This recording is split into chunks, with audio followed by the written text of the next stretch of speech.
इन्हें भी आज पूरे विश्व में नई पहचान मिली है। भारत का सम्मान बढ़ रहा है। साथियों, किसी भी राष्ट्र का अस्तित्व पीढ़ी दर पीढ़ी उसकी संस्कृति के विस्तार, उस राष्ट्र की चेतना के विस्तार पर निर्भर करता है।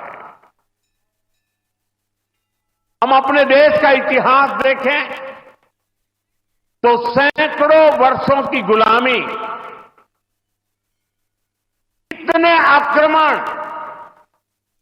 भारत की सामाजिक संरचना को मिटाने की इतनी क्रूर कोशिशें, लेकिन भारत की चेतना कभी समाप्त नहीं हुई।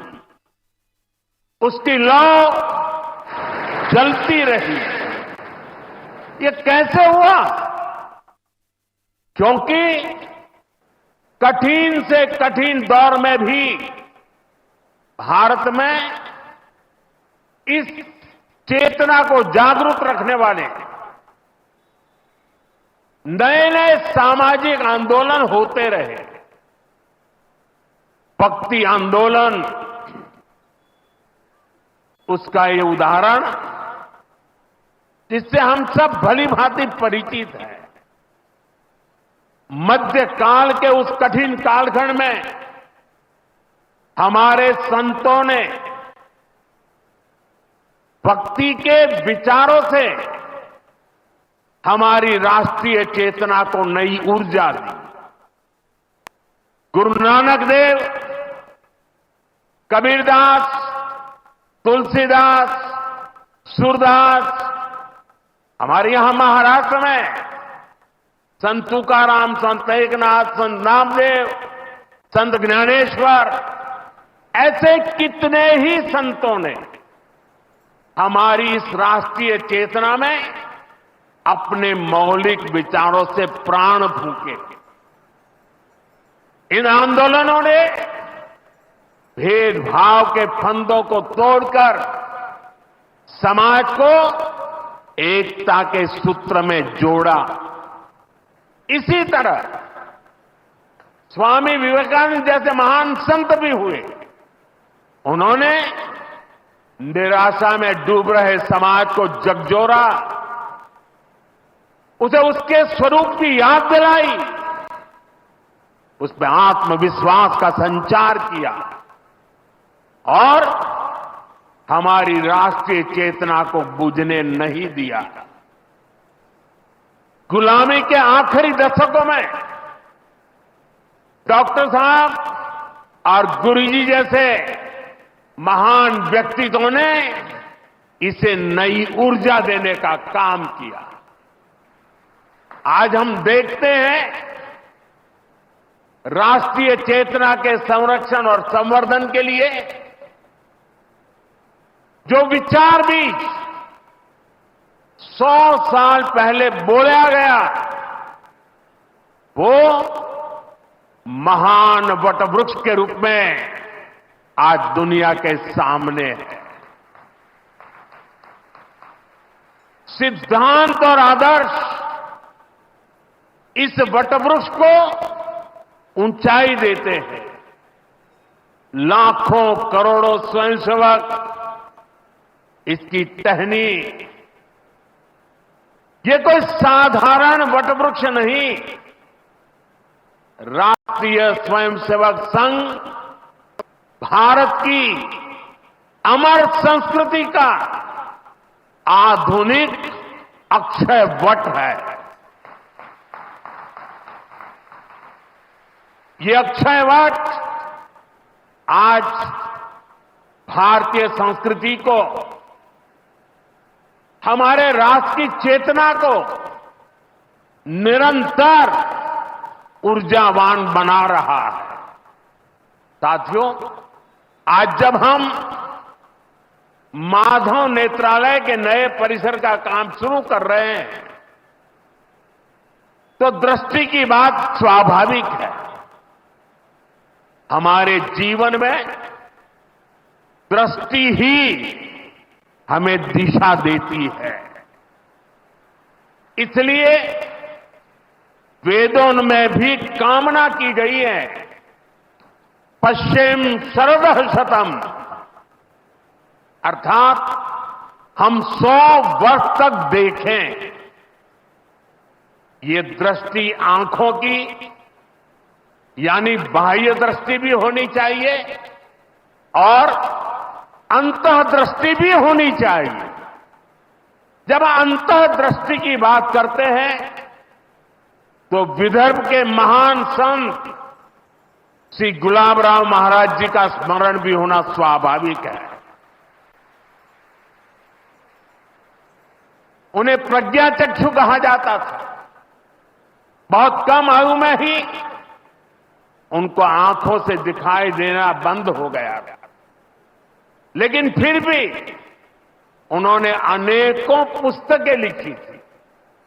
और अब कोई भी पूछ सकता है कि जब आंखों से दिखाई नहीं देता है तो उसके बावजूद भी कोई इतने ग्रंथ कैसे लिख सकता था? इसका उत्तर यह है कि उनके पास भले ही नेत्र नहीं थे, लेकिन दृष्टि थी। ये दृष्टि बोध से आती है, विवेक से प्रकट होती है। ये दृष्टि व्यक्ति के साथ ही समाज की को भी बहुत शक्ति देती है। हमारा राष्ट्रीय स्वयंसेवक संघ भी एक ऐसा संस्कार यज्ञ है जो अंतर्दृष्टि और बाह्य दृष्टि दोनों के लिए काम कर रहा है। बाह्य दृष्टि के रूप में हम माधव नेत्रालय को देखते हैं और अंतर्दृष्टि ने संघ को सेवा का पर्याय बना दिया है। साथियों, हमारे यहां कहा गया है, परोपकाराय फलंति वृक्षाः, परोपकाराय वहन्ति नद्या, परोपकाराय दुहन्ति गावः, परोपकारार्थमिदं शरीरम। हमारा शरीर परोपकार के लिए ही है, सेवा के लिए ही है। और जब ये सेवा संस्कारों में आ जाती है तो सेवा ही साधना बन जाती है। यही साधना तो हर एक स्वयंसेवक के जीवन की प्राणवायु होती है। ये सेवा संस्कार, ये साधना, ये प्राणवायु पीढ़ी दर पीढ़ी हर स्वयंसेवक को तप तपस्या के लिए प्रेरित कर रही है। ये सेवा साधना हर स्वयंसेवक को निरंतर गतिमान रखती है, उसे कभी थकने नहीं देती, कभी रुकने नहीं देती। पूज्य गुरुजी अक्सर कहा करते थे, जीवन की अवधि का नहीं, उसके उपयोगिता का महत्व होता है।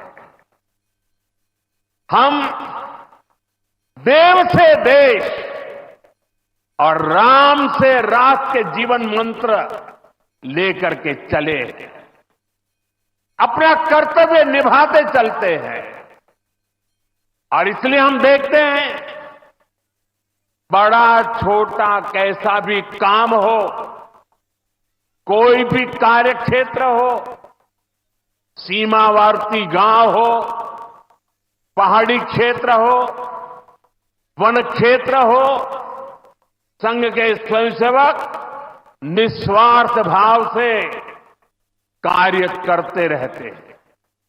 कहीं कोई वनवासी कल्याण आश्रम के कामों को उसको अपना ध्येय बना करके जुटा हुआ है, कहीं कोई एकल विद्यालय के माध्यम से आदिवासी बच्चों को पढ़ा रहा है, कहीं कोई सांस्कृतिक जागरण के मिशन में लगा हुआ है, कहीं कोई सेवा भारती से जुड़कर गरीबों वंचितों की सेवा कर रहा है। अभी हमने प्रयाग में महाकुंभ में देखा, वहां नेत्र कुंभ में कैसे स्वयंसेवकों ने लाखों लोगों की मदद की। यानी जहां सेवा कार्य वहां स्वयं सेवक।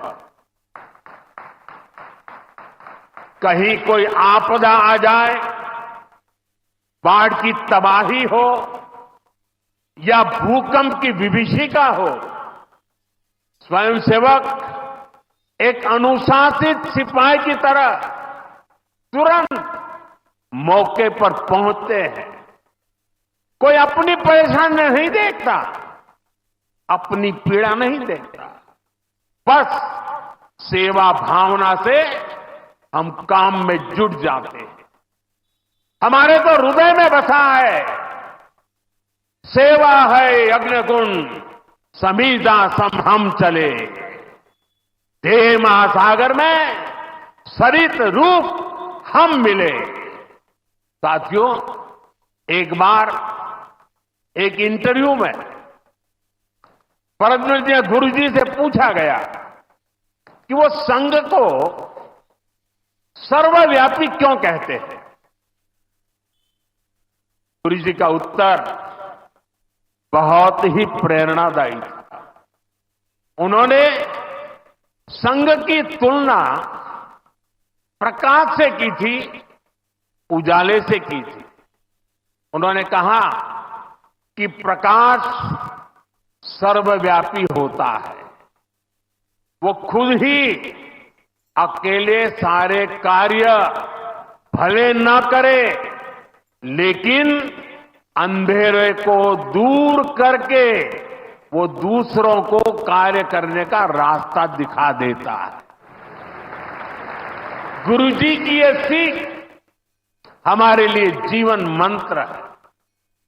हमें प्रकाश बनकर अंधेरा दूर करना है, बाधाएं मिटानी है, रास्ता बनाना है। उस भाव को हम जीवन भर सुनते रहें। हर कोई कम अधिक मात्रा में जीने का प्रयास करता रहा। मैं नहीं, तुम, अहम नहीं, वयम, इदम राष्ट्राय, इदम न मम। साथियों, जब प्रयासों के दौरान जब मैं नहीं, हम का ध्यान होता है, जब राष्ट्र प्रथम की भावना सर्वोपरि होती है, जब नीतियों में, निर्णयों में देश के लोगों का हित ही सबसे बड़ा होता है, तो सर्वत्र उसका प्रभाव भी और प्रकाश भी नजर आता है।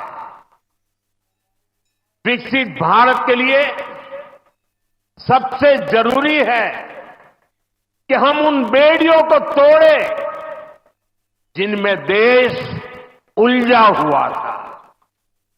आज हम देख रहे हैं भारत कैसे गुलामी की मानसिकता को छोड़कर आगे बढ़ रहा है। गुलामी की निशानियों को जिस हीन भावना में 70 वर्षों से डोया जा रहा था, उनकी जगह अब राष्ट्रीय गौरव के नए अध्याय लिखे जा रहे हैं। वो अंग्रेजी कानून जिन्हें भारत के लोगों को नीचा दिखाने के लिए बनाया गया था, देश ने उन्हें बदल दिया है। गुलामी की सोच से बनी दंड संहिता की जगह अब भारतीय न्याय संहिता लागू हुई है। हमारे लोकतंत्र के प्रांगण में अब राजपथ नहीं, कर्तव्य पथ है। हमारी नौसेना के ध्वज में भी गुलामी का चिन्ह छपा हुआ था, उसकी जगह अब नौसेना के ध्वज पर छत्रपति शिवाजी महाराज का प्रतीक लहरा रहा है। अंडमान के द्वीप जहां वीर सावरकर ने राष्ट्र के लिए यातनाएं सही, जहां नेताजी सुभाष बाबू ने आजादी का बिगुल फूंका, उन द्वीपों के नाम भी अब आजादी के नायकों की याद में रखे गए हैं। साथियों, वसुधैव कुटुंबकम का हमारा मंत्र आज विश्व के कोने कोने में पहुंच रहा है और दुनिया इसे हमारे कार्यों में भी देख रही है, महसूस कर रही है। जब कोविड जैसी महामारी आती है तो भारत विश्व को परिवार मानकर वैक्सीन उपलब्ध करवाता है। दुनिया में कहीं भी प्राकृतिक आपदा हो, भारत पूरे मनोयोग से सेवा के लिए खड़ा होता है। अभी आपने कल ही देखा है, म्यांमार में इतना बड़ा भूकंप आया है। भारत ऑपरेशन ब्रह्मा के तहत वहां के लोगों की मदद के लिए सबसे पहले पहुंच गया। जब तुर्की में भूकंप आया, जब नेपाल में भूकंप आया, जब मालदीव्स में पानी का संकट आया, भारत ने मदद करने में घड़ी भर की भी देर नहीं की। युद्ध जैसे हालातों में हम दूसरे देशों से नागरिकों को भी सुरक्षित निकाल करके लाते हैं। दुनिया देख रही है, भारत आज जब प्रगति कर रहा है तो पूरे ग्लोबल साउथ की आवाज भी बन रहा है। विश्व बंधु की ये भावना हमारे ही संस्कारों का विस्तार है। साथियों, आज भारत की सबसे बड़ी पूंजी हमारा युवा है और हम देखते हैं आज भारत का युवा कितने कॉन्फिडेंस से भरा हुआ, उसकी रिस्क टेकिंग कैपेसिटी पहले के मुकाबले कई गुना बढ़ गई है। वो नए नए इनोवेशन कर रहा है, स्टार्टअप्स की दुनिया में अपना परचम लहरा रहा है और सबसे बड़ी बात, आज के भारत का युवा अपनी विरासत पर गर्व करते हुए, अपनी संस्कृति पर गर्व करते हुए चल रहा है। अभी हमने प्रयागराज महाकुंभ में देखा, आज की युवा पीढ़ी लाखों करोड़ों की संख्या में महाकुंभ में पहुंची और इस सनातन परंपरा से जुड़कर गौरव से भर उठी। आज भारत का युवा देश की जरूरतों को ध्यान में रखते हुए काम कर रहा है। भारत के युवाओं ने मेक इन इंडिया को सफल बनाया है। भारत का युवा लोकल के लिए वोकल हुआ है, एक जज्बा बना है, हमें देश के लिए जीना है। देश के लिए कुछ करना है। खेल के मैदान से लेकर अंतरिक्ष की ऊंचाई तक राष्ट्र निर्माण की भावना से ओतप्रोत हमारे युवा आगे बढ़ रहे हैं, आगे चलते ही जा रहे हैं। यही युवा 2047 के जब आजादी के 100 साल होंगे, विकसित भारत के लक्ष्य की ध्वजा थामे हुए है। और मुझे विश्वास है, संगठन, समर्पण और सेवा की ये त्रिवेणी विकसित भारत की यात्रा को निरंतर ऊर्जा देती रहेगी, दिशा देती रहेगी। संघ का इतने वर्षों का परिश्रम फलीभूत हो रहा है। संघ की इतने वर्षों की तपस्या विकसित भारत का एक नया अध्याय लिख रही है। साथियों, जब संघ की स्थापना हुई तब भारत की हालत भी अलग थी और हालात भी अलग था। 1925 से लेकर 1947 तक वो समय संघर्ष का समय था। आजादी का बड़ा लक्ष्य देश के सामने था। आज संघ की 100 वर्षों की यात्रा के बाद देश फिर एक अहम पड़ाव पर है। 2025 से 2047 तक ये महत्वपूर्ण कालखंड, इस कालखंड में एक बार फिर बड़े लक्ष्य हमारे सामने हैं। कभी पूज्य गुरु जी ने एक पत्र में लिखा था, मैं अपने भव्य राष्ट्र प्रसाद की नींव में एक छोटा सा पत्थर बनकर रहना चाहता हूं। हमें सेवा के अपने संकल्प को हमेशा प्रज्वलित रखना है। हमें अपने परिश्रम को बनाए रखना है। हमें विकसित भारत के स्वप्न को साकार करना है। और जैसा मैंने अयोध्या में प्रभु श्री राम के मंदिर के नवनिर्माण पर कहा था, हमें अगले 1000 वर्षों के सशक्त भारत की नींव भी रखनी है। मुझे विश्वास है, पूज्य डॉक्टर साहब, पूज्य गुरु जी जैसी विभूतियों का मार्गदर्शन हमें निरंतर सामर्थ्य देगा। हम विकसित भारत के संकल्प को पूरा करेंगे। हम अपनी पीढ़ियों के बलिदान को सार्थक करके रहेंगे। इसी संकल्प के साथ आप सभी को एक बार फिर इस मंगलमय नववर्ष की अनेक अनेक शुभकामनाएं। बहुत बहुत धन्यवाद।